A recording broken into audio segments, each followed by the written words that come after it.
할렐루야. 함께 예배드리는 모든 성도님들, 하나님 말씀 가운데 은혜가 충만하길 주님의 이름으로 축원합니다. 수요일 예배 첫날이라 제 이야기를 좀 하려 합니다. 그런데 제 이야기가 크게 관심은 갖지 않을 거라 생각합니다.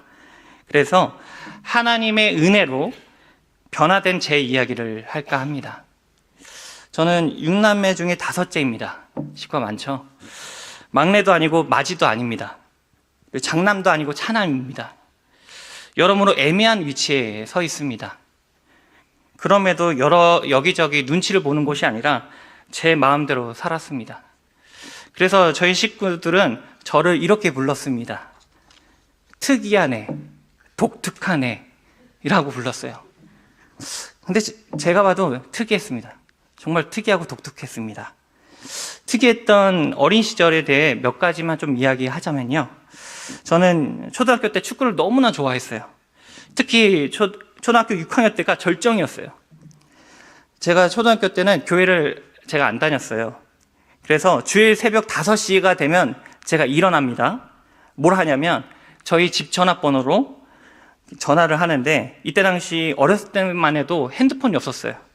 삐삐나 공중전화에 거는 시티폰만 있을 뿐이었습니다. 예, 아시죠? 그래서 저는 집 전화로 새벽 5시에 친구 집에 전화하면 누가 받을까요? 그 친구의 엄마나 아빠가 받아요. 새벽 5시에. 그러면 제가 이렇게 얘기합니다. 안녕하세요, 어머님. 누구누구 친구 현수인데요. 누구 아직 자나요? 축구해야 돼서 깨워주시면 안 될까요? 하면서 전화를 해요. 그러면 정말 특이하죠. 저는 전화해서 친구를 깨우거나 직접 친구네 집에 가서 문 두드리면서 친구를 깨웁니다. 그래서 친구들과 함께 오전 6시부터 11시까지 축구를 합니다. 또 중학교 때는요, 농구에 빠졌어요. 그래서 오늘도 이렇게 눈이 많이 내렸지만 이번 겨울 눈 많이 내렸죠. 그렇죠. 한방 눈이 내렸던 그 날처럼 그날 되게 눈이 많이 내렸어요. 그런데 저는 친구들한테 전화했어요.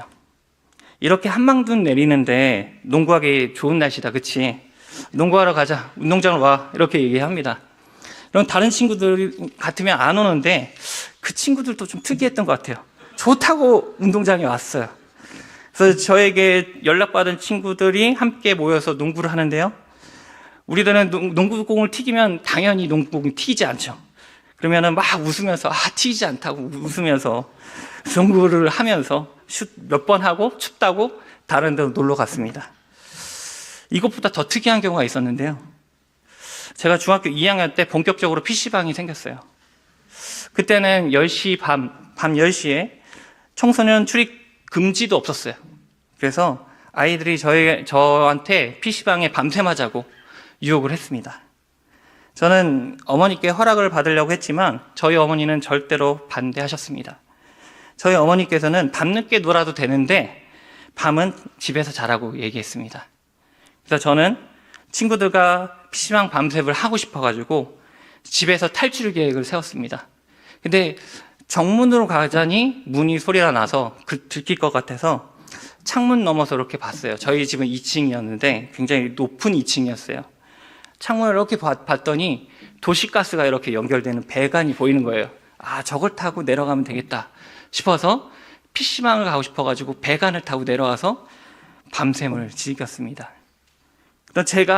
이렇던 특이했던 제가 예수님을 만나고 나서 청년 때의 지체들에게 교회 가자고 전화했던 제 모습을 보게 됩니다. 날씨 상관없이 교회에서 지내는 것이 너무나 행복했습니다. 그리고 무슨 일이 있어도 목숨 걸고 예배에 나오기 시작했습니다. 제일 중요한 것은 제 동생이 저를 보고 말하기를 어렸을 때보다 성격이 많이 바뀌었다고, 너무 좋아졌다고 저한테 그렇게 얘기를 하고 있습니다. 전 잘 모르겠어요. 특이했던 제가 예수님으로 말미암아 특별해졌습니다. 어떤 과정이 있었을까요? 저희 가정은 누나들이 교회를 열심히 다녔어요. 그래서 저는 누나를 따라 7살 때 교회를 처음 갔습니다. 친구들이 저를 모르니 저를 빼고 아이들이 신나게 노는 거예요. 그래서 저는 교회에서 투명 취급을 받는 느낌이 너무 싫어서 교회 안 간다고 했습니다. 그러다가 중학교 1학년 때 친구의 전도로 다시 교회에 나가기 시작했어요. 근데 그 친구는 저를 전도하고 나서 다음 달에 이사를 갔어요. 그러니까 저도 혼자 이제 또 교회를 다니게 되었죠. 그런데 저희 또래 친구들은 저를 보고 아는 척을 하지 않는 거예요. 자기들끼리 그룹을 지어서 교제를 나누기 시작했습니다. 반면 저희 반 선생님께서 저희 손을 꼭 잡고 매주 간절히 기도했어요. 그리고 따뜻하게 기도했습니다. 아직도 기억납니다. 아직도 눈물이 맺힐 정도로 그 선생님이 저에게 정말 간절히 기도했던 기억이 납니다. 그래서 그 선생님 때문에 한 달 더 다녔어요. 그래서 선생님 말고는 저에게 다가온 사람이 한 명도 없었습니다. 결국 교회에서 나가게 되었습니다. 전 결론을 내렸어요. 교회는 사랑이 없는 곳이구나. 그래서 중학교 2학년 때 저한테 1년 동안 전도를 했던 친구가 있었는데 저는 교회에 나가지 않겠다고 했어요. 그런 상처를 다시 한번 잊기 싫어서요. 그러다가 2002년 월드컵 때 제가 제일 좋아했던 축구 선수 이영표 선수가 기도하는 모습을 보고 교회가 어떤 곳인가 호기심이 생기기 시작했습니다. 그래서 중학교 2학년 때 1년 동안 저를 전도했던 친구에게 연락했어요. 교회 가고 싶다고 얘기했어요. 한 5년 동안 연락을 안 하다가 갑자기 연락해서 교회 가고 싶다 하니까 그 친구도 놀랐겠죠. 그래서 내가 웬일이냐, 교회를 나온다고 말하네 라고 저에게 얘기합니다. 그래서 저는 교회에 본격적으로 관심이 생겨서 그 친구가 다니는 교회에 출석하기 시작합니다. 교회를 계속 다니다 보니까 내가 부정적으로 생각했던 이 교회 이미지가 잘못되었구나, 내가 잘못 생각했구나 라는 사실을 깨닫게 되었습니다. 그리고 말씀을 보니 100% 하나님 말씀이구나 라는 사실을 말씀을 통해서 깨닫게 되었습니다. 어느 날 저희 셋째 누나가 저에게 이런 얘기를 했어요. 현수야, 너가 교회에 나올 줄 몰랐다. 진짜 몰랐다. 오히려 너의 형이 교회에 나올 줄 알았다. 또한 너가 신학교 갈 줄 몰랐다. 나는 그래서 내 형보다 너를 위해서 정말 간절히 기도했대요. 진짜 간절히 기도했대요. 그러면서 기도하면서 이런 생각이 들었대요. 하나님께서 진짜 들어주실까? 하면서 기도했대요. 그런데 하나님께서 그 기도를 들으신 것 같아서 너무 기뻤대요. 진짜 신기했대요. 제가 교회 가는 게, 그리고 신학교 갔다는 게. 제가 변할 수 있었던 것은 하나님의 인도하심으로 변화되었습니다. 그런데 하나님께서 제가 주님의 사람으로 변화시킬 수 있게 순간순간마다 기도의 동역자들을 붙여주셨습니다. 하나님께서는 적재적소에 저에게 말씀을 주셨습니다. 하나님께서 제가 믿음의 삶으로 변화시켜 주심을 기도의 동역자들에게 보여주셨고, 기도의 응답에 소망을 주셨습니다. 저뿐만 아니라 함께 예배드리고 있는 모든 성도님들도 주님의 인도하심으로 이 자리에 나와 예배드릴 줄 믿습니다. 또한 주님께서 염들을 위해 기도의 동역자들을 붙여주심을 믿습니다. 기도의 동역자를 붙여주시고 구원으로 인도해 주신 주님께 감사를 드립니다. 그렇다면 우리 또한 기도의 동역자일 줄 믿습니다. 기도의 동역자이신 저와 여러분들은 어떠한 기도를 하고 계시나요? 무슨 기도를 하시고 어떤 내용으로 기도하고 계시나요? 각자의 기도 제목은 다양하기도 하며 여러 가지가 있을 것입니다. 그렇다면 공동체를 위해 기도할 때는 어떠한 마음으로 기도하시나요? 가족을 위해, 또한 교회를 위해, 직장을 위해, 아니면 나라를 위해 어떠한 기도를 하시나요? 오늘 본문에 나와 있는 다니엘은 공동체를 위해 기도하고 있습니다. 다니엘은 어떠한 마음으로 기도했는지를 묵상하며 우리가 어떻게 기도해야 하는지, 어떤 마음으로 기도해야 하는지를 한번 같이 묵상해 보시길 바랍니다. 다니엘서를 보게 되면 하나님께서 다니엘에게 주신 환상이 있어요. 그 환상을 해석하면 공통적인 내용이 나옵니다. 누구도 넘볼 수 없는 강대국인 이 바벨론이 작고 작은 바사 메대 연합군에 의해 망하게 됩니다. 그 결과 바사 메대 연합군은 강대국이 됩니다. 근데 그 강대국이 페르시아라는 나라한테 망하게 돼요. 그래서 페르시아는 강대국이 됩니다. 그런데 페르시아는 로마에 의해 망하게 돼요. 이 환상은 바벨론이 아직 강대국일 때 보여주셨습니다. 그래서 다니엘서를 묵상하면 하나님의 뜻이 이루어지고 있음을 볼 수 있는 장면들이 있습니다. 본문 1절의 말씀을 보면 이런 말씀이 있습니다. 메대 족속 아하수에로의 아들 다리오가 갈대아 나라 왕으로 세움을 받던 첫 해라고 나오죠. 오늘 본문은 강대국 바벨론이 멸망하고 메대 족속이 강대국이 되어갈 때쯤이라는 것을 우리는 알 수 있습니다. 즉 하나님께서 다니엘에게 보여준 환상이 진행되고 있음을 보여주고 있습니다. 그런데 사람들은 바벨론이 망할 것이라고 전혀 예상하지 못했습니다. 하지만 바벨론은 교만이 가득했으며 우상이 가득했기 때문에 하나님의 때와 시기에 맞춰서 바벨론이 무너지게 되었습니다. 하나님께서는 다니엘의 환상을 통해 보여주신 하나님의 뜻이 차근차근 이루어지고 있음을 보여주고 있습니다. 바벨론이 무너지고 새로운 왕조가 세워질 무렵 다니엘은 하나님의 뜻을 깨닫기 시작합니다. 2절의 말씀에 보면 다니엘이 예레미야서를 읽고 하나님의 뜻을 깨닫기 시작합니다. 2절 말씀에 이런 말씀이 있어요. 곧 그 통치 원년에 다니엘이 책을 통해 여호와께서 말씀으로 선지자 예레미야에게 알려주신 그 연수를 깨달았나니 곧 예루살렘의 황폐함이 70년 만에 그치리라 하신 것이니라. 이 말씀을 읽었대요. 이 말씀은 예레미야 25장 11절에서 13절 말씀에 기록된 말씀인데요. 우리 함께 은혜의 말씀 한번 읽어볼까요? 시작. 이 모든 땅이 폐허가 되어 놀랄 일이 될 것이며 이 민족들은 70년 동안 바벨론의 왕을 섬기리라. 여호와의 말씀이니라. 70년이 끝나면 내가 바벨론의 왕과 그의 나라와 갈대아인의 땅을 그 죄악으로 말미암아 벌하여 영원히 폐허가 되게 하되 내가 그 땅을 향하여 선언한 바 곧 예레미야가 모든 민족을 향하여 예언하고 이 책에 기록한 나의 모든 말을 그 땅에 임하게 하리라. 아멘. 은혜의 말씀을 읽게 되었어요. 그래서 다니엘은 그 말씀을 읽고 하나님의 뜻을 깨닫기 시작합니다.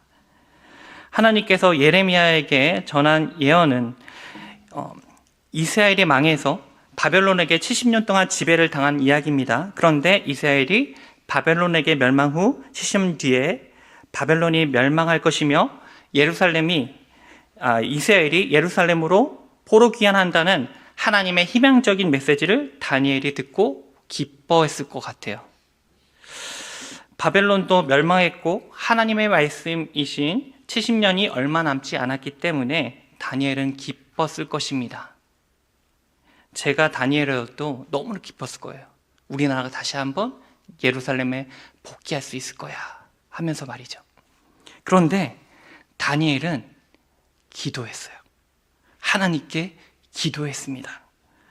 다니엘의 신앙에 공통점이 있어요.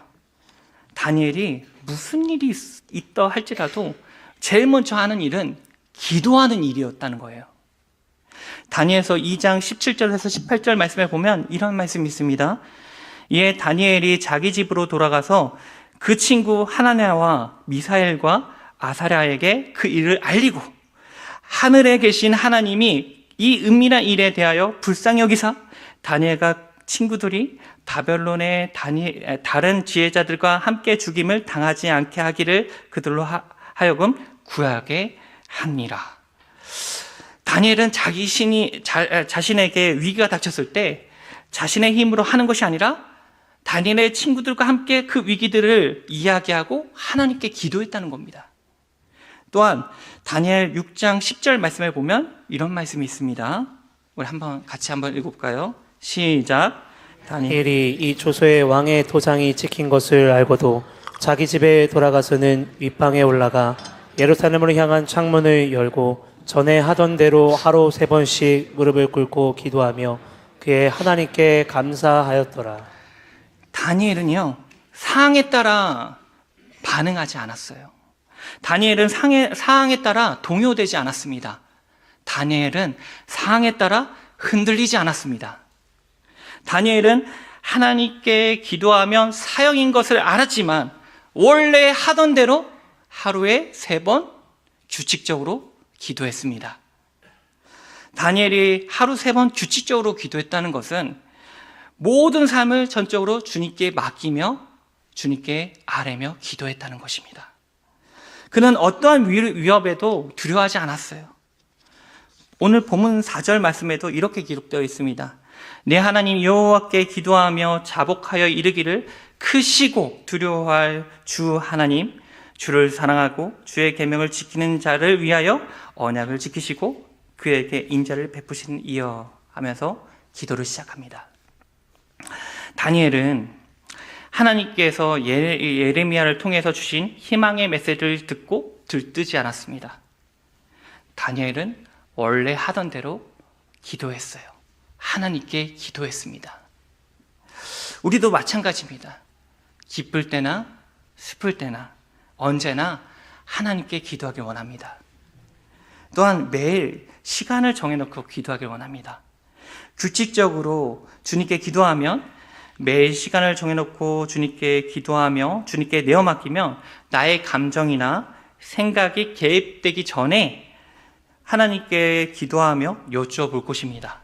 이렇게 기도하면 내 생각으로 발부둥 치는 것이 아니라 하나님께 모든 뜻을, 주님의 뜻을 맡길 것입니다. 그런데 오늘 본문 다니엘의 기도는 주목할 점이 있어요. 이렇게 기도하는데 어떤 기도를 하냐면요, 3절 말씀에 보면 이런 말씀이 있습니다. 내가 금식하며 베옷을 입고 죄를 덮어쓰고 주 하나님께 기도하며 간구하기를 결심하고.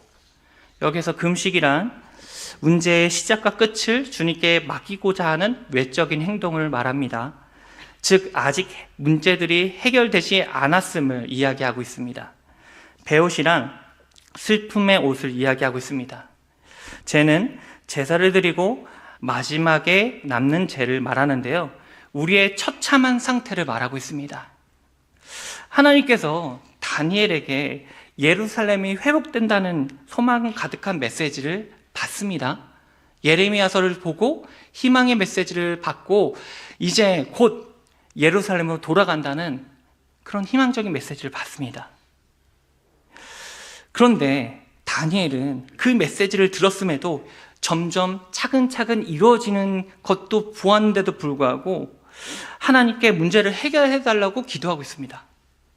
금식하며 슬픔의 옷을 입고 기도하고 있습니다. 다니엘은 왜 이렇게 기도하고 있을까요? 예레미야 34장 12절에서 22절 말씀을 요약해서 보면 하나님의 은혜로 이스라엘이 자유롭게 되었습니다. 그런데 이스라엘은 하나님의 은혜를 만족하지 않고 불순종합니다. 하나님의 이름이 더럽혀지기 시작합니다. 그래서 하나님께서 말씀하셨대요. 하나님 말씀을 따르지 않는 자에게는 자유를 주지 않겠다고 선포한대요. 다니엘은 그 예레미야의 말씀을 묵상할 때 지금 이스라엘 상태를 본 거예요. 지금 이스라엘의 영적 상태를 보게 되었습니다. 그래서 다니엘은 이스라엘 백성들을 보고 슬픔에 잠긴 겁니다. 하나님을 바라봐야 하는데 그들이 우상을 바라보고 있어요. 그래서 다니엘은 나만 하나님을 믿는 것이 아니라 우리 모두가 하나님을 믿기를 바라고 있습니다. 그래서 다니엘은 이스라엘 민족을 생각하고 간절히 기도하고 있는 거예요. 다니엘은 이스라엘을 원망하거나 비난하지 않았습니다. 오히려 다니엘은 국률한 마음으로 기도하고 있습니다. 다니엘뿐만 아니라 모세가 기도할 때, 이스라엘을 위해서 기도할 때 보면 마찬가지라는 것을 볼 수 있습니다. 모세가 시내산에 올라가 하나님의 계명을 받았을 때 이스라엘 백성들은 우상을 만들어요. 그래서 하나님께서 이스라엘 백성들을 다 쓸어버린다 라고 했을 때 모세는 이렇게 말합니다. 출애굽기 32장 32절에 이렇게 말해요. 그러나 이제 그들의 죄를 사하여 주옵시고 그렇지 아니하시오면 원하건대 주께서 기록하신 책에서 내 이름을 지워버려 주옵소서. 모세가 범죄하지 않았어요. 이스라엘이 범죄했어요. 오히려 그래도 자신을 희생하면서 하나님의 긍휼을 구하며 간절히 기도하고 있습니다. 예수님께서도 이렇게 기도하셨죠. 누가복음 23장 34절에 이에 예수께서 이르시되 아버지 저들을 사하여 주옵소서. 자기들이 하는 것을 알지 못함이니이다. 예수님께서 십자가에 달려 죽으실 때도 예수님 생각이 아니라 죄인들을 생각하며 기도하고 있습니다. 우리 교회의 핵심 가치는 더 예수님처럼입니다. 그렇죠? 기도할 때도 더 예수님처럼 기도하기를 원합니다. 우리는 가족 공동체 또는 교회 공동체 또한 나라를 바라볼 때 부정적인 시각을 바라보는 것이 아니라 하나님께 간절히 기도하기를 원합니다. 다니엘이 금식하며 슬픔의 옷을 입었던 것처럼 눈물로 그 공동체를 위해서 기도하기를 원합니다. 저도 마찬가지고요. 여러분들도 마찬가지고 함께 기도하기를 원합니다. 그리고 공동체를 향한 원망이 아니라 국민한 마음으로 그 공동체를 바라보기를 원합니다. 다니엘은 눈물로 공동체를 기도했는데요. 구체적으로 어떠한 기도를 했을까요? 5절, 6절 말씀에 이렇게 기도하고 있습니다. 우리는 이미 범죄하여 패역하며 행악하며 반역하여 주의 법도와 규례를 떠나 싸우며 우리가 또 주의 종 선지자들이 주의 이름으로 우리의 왕들과 우리의 고관과 조상들과 온 국민에게 말씀한 것을 듣지 아니하였나이다. 여기서 공통적인 단어를 보셨습니까? 다니엘은요, 우리는 이라는 단어를 썼습니다. 다니엘은 저들은 이라고 써주지 않았습니다. 나는 신앙이 괜찮은데 저 사람은 신앙이 개차반인 것 같아요. 저들 때문에 하나님께서 슬퍼하십니다. 저들을 저주해 주옵소서 라고 기도하지 않았어요. 바리새인들이 그렇게 기도하죠. 저들과 같이 죄를 저지르지 않아서 감사합니다 라고 기도하잖아요. 하지만 그리스도인들은요, 내가 특정한 죄를 짓지 않더라도 함께 그 죄를 자복하며 나아갑니다. 그래서 다니엘은 공동체의 책임으로 자신을 포함해서 우리는 하면서 기도한 것입니다. 다니엘은 자신만의 신앙생활을 하지 않았어요. 다니엘은 공동체를 생각했고 이스라엘이 죄악으로 벗어나 주님께 기도하기를 바라고 있습니다. 다니엘은 우리 모두가 하나님을 믿길 바라고 있습니다. 그래서 본문 17절에서 18절 말씀에 이렇게 간절히 기도하고 있어요. 함께 읽어볼까요? 시작. 그러한즉 우리 하나님이여 지금 주의 종의 기도와 간구를 들으시고 주를 위하여 주의 얼굴빛을 주의 황폐한 성소에 비추시옵소서. 나의 하나님이여 귀를 기울여 들으시며 눈을 떠서 우리의 황폐한 상황과 주의 이름으로 일컫는 성을 보옵소서. 우리가 주 앞에 간구 없는 것은 우리의 공의를 의지하여 하는 것이 아니오 주의 큰 긍휼을 의지하여 함이니이다. 아멘. 마지막 절에 보였잖아요. 다니엘은 이스라엘의 심판이 아닌 이스라엘의 긍휼을 바라고 있습니다. 그것도 간절한 마음으로 기도하고 있어요. 저와 여러분들 또한 내 개인적인 기도도 중요해요. 그런데 가정 공동체를 위해서 기도하기 원합니다. 그것도 저 사람이 바뀌기 원합니다. 이게 아니라 우리 가족이 하나님의 사람, 하나님의 공동체가 되길 원합니다. 이렇게 기도하길 원합니다. 더 온누리 교회를 위해서 기도하길 원합니다. 저 연약한 사람들을 위해서 기도하는 것이 아니라 우리 공동체를 위해서 기도하길 원합니다. 우리나라 교회를 위해서도 기도할 때 저들의 죄를 용서하여 주옵소서, 그것이 아니라 우리의 죄를 용서하여 주옵소서 라고 기도하길 원합니다. 나라를 위해서 기도할 때도요, 우리를 위해서 기도하기, 우리 나라를 위해서 기도하길 원합니다 라고 기도하길 원합니다. 나만 잘 되고 있으면 뭐합니까? 나만 축복받으면 뭐합니까?